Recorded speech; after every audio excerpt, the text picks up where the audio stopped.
جو نوجوان لڑکے یا بچے جو بھی گلیوں میں اس رات میں پٹاخے اور آتش بازی چلانے کے لیے نکل آتے ہیں، ان کو بھی میں کہوں گا آپ بھی بیٹا مسجد کی طرف آپ اپنی توجہ کریں، آپ بھی آئیں، اللہ کے گھر کی طرف آئیں۔ یہ آتش بازی کر کے اپنے مال کو ضائع کریں، نہ اسراف کا گناہ اپنے ذمے لیں، نہ لوگوں کو تکلیف پہنچانے کا گناہ اپنے ذمے لیں۔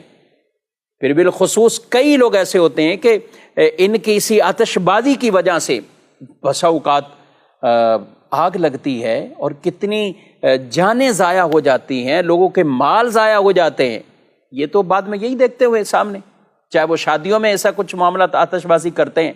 یا کسی اور مواقع پر خوشی سمجھ کر رہے ہوتے ہیں۔ تو اس لیے یہ وہ کام ہی ایسا مذموم اور برا کام ہے جس میں مال بھی ضائع ہو رہا ہے،